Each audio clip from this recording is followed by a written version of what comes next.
In 1934, Krishnamurti said, "Why do you want to be a student of books instead of a student of life?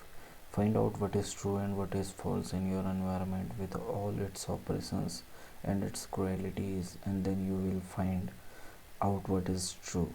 Repeatedly, he pointed out that the book of life, which is ever changing with a vitality that cannot be held in thought, was the only one worth reading, all others being filled with second hand information. The story of mankind is in you. The vast experience, the deep rooted fears and the anxieties, sorrows, pleasure, and all the beliefs that men have accumulated throughout the millennia. You are that book. This book, the Book of Life, Daily Meditation with Krishnamurti, is arranged in an order somewhat replicating the way Krishnamurti delivered his talks.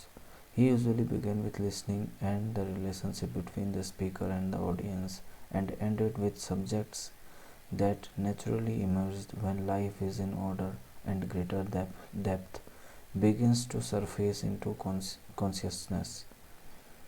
During his last days in 1985 and 1986, he talked about creativity and the possibility of a totally new way of life. This book was excerpts on those subjects. Many themes recurred throughout his teachings. His vision was the whole broad observation of the human condition wherein every aspect of life is interconnected. The Book of Life presents passage on a new theme for every week of the year, with each topic developed over 7 days. These quotations are identified by their source and referenced in the sources index. Readers who are interested in exploring specific themes in greater depths are invited to go to the null texts of the book from which they are excerpted. Krishnamurti began speaking publicly in 1929 with a voice that Aldous Huxley described as having intrinsic authority. His powerful exploration of the nature of truth and freedom has resulted in millions of copies of his talks and dialogues being published and translated into more than 40 languages. Krishnamurti, although shy and retiring tirelessly, gave thousands of talks delivered without notes or preparation, essentially unfolding one seminal theme. Truth can be discovered by anyone without the help of any authority, as life is ever present in an instant.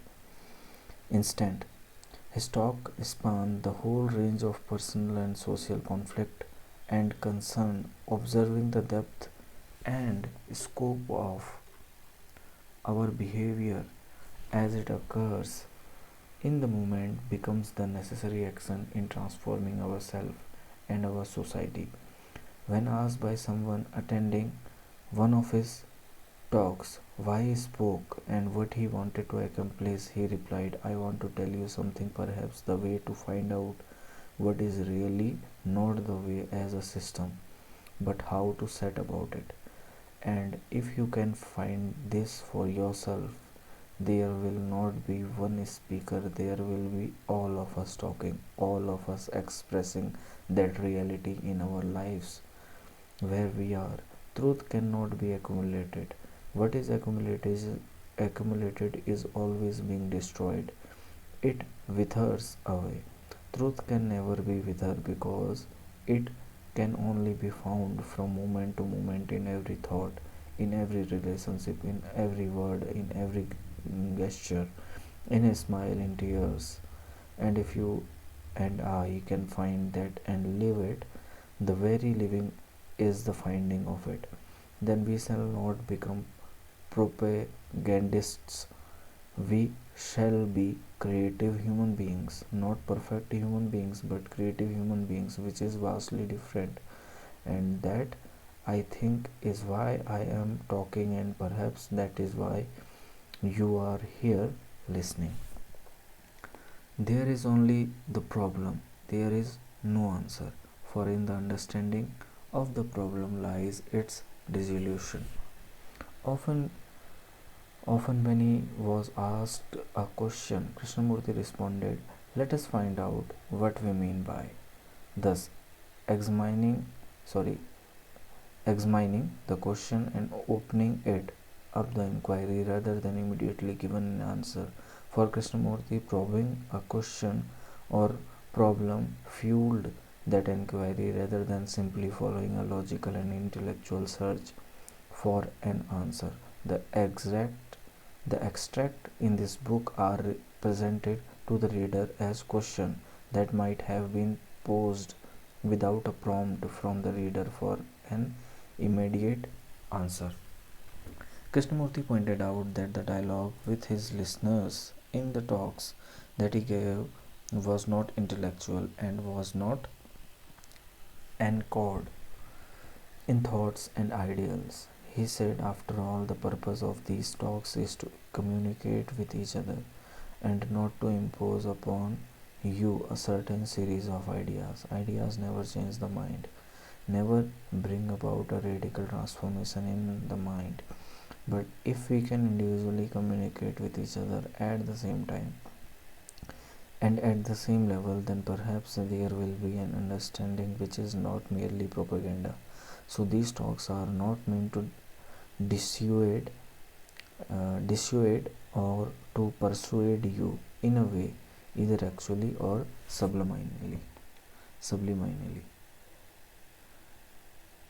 In almost all his public talks and dialogue, Krishnamurti used the term mankind or man when referring to the whole of humanity, but in the latter part of his life, he frequently interrupted himself to tell his audience, "Please, when I say mankind, I mean the woman too.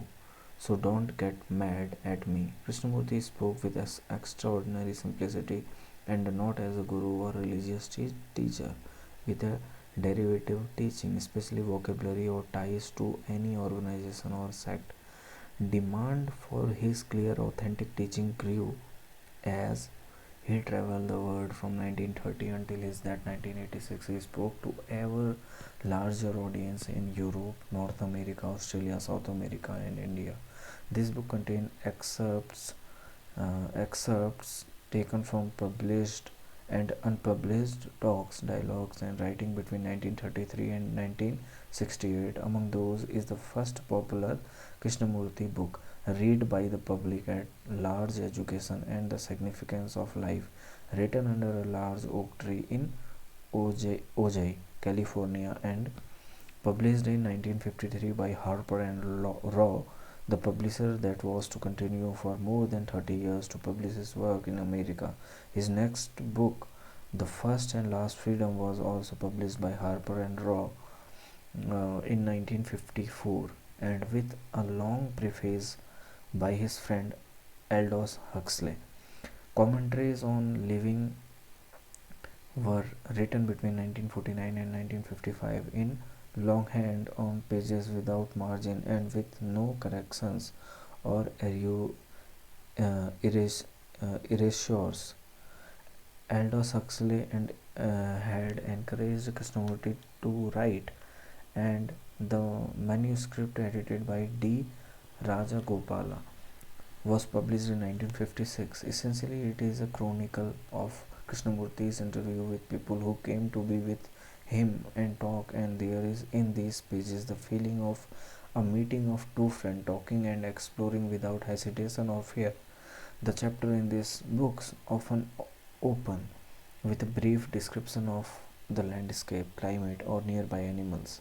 From the simplicity of the natural world comes an essay transition to the inner landscape of confusion, anxiety, beliefs, the general and personal concern people brought to their meetings with Krishnamurti. Some interviews were not published in those first three volumes of the commentaries on living, and they appear here for the first time. In some of these previously unpublished interviews, Krishnamurti used thought, feeling to describe a unitary response. Life Ahead and Think on These Things were edited by Krishnamurti's friends Mary Lutyens in 1963 and 1964 and published by Harper and Row. These two books comprises a compendium of selected and edited questions and answers from talks with young people and have been so well received that they have come to be regarded as religious and literary classics. They were followed by a body of work that extend to more than 50 books. Krishnamurti thought himself unimportant and unnecessary to the process of understanding truth, of seeing ourselves. On one occasion, he referred to himself as a telephone, a mechanism to be used by a listener. He said, "What the speaker is saying has very little importance in itself. The really important thing is for the mind to be so effortlessly aware that it is in a state of understanding all the time. If we don't understand and merely listen to words, we invariably go away with a series of concepts or ideas, thereby stabilizing a pattern to which we then try to adjust ourselves in our daily or so called spiritual lives. It might be worthwhile as you read on to be alert to the way Krishnamurti regarded the relationship between the two people searching for the truth. In 1981, he said, we are like two friends sitting in the park on a lovely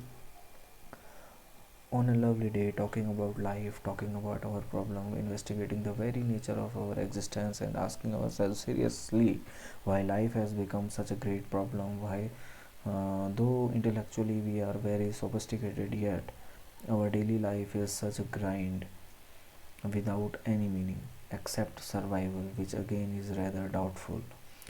Why has life, everyday existence, become such a torture? We may go to church, follow some leader, political or religious, but the daily life is always a turmoil. Though there are certain periods which are occasionally joyful, happy, there is always a cloud of darkness about our life. And these two friends, as we are, you and the speaker are talking over together in a friendly manner, perhaps with affection, with care, with concern, whether it is at all possible to live our daily life without a single problem.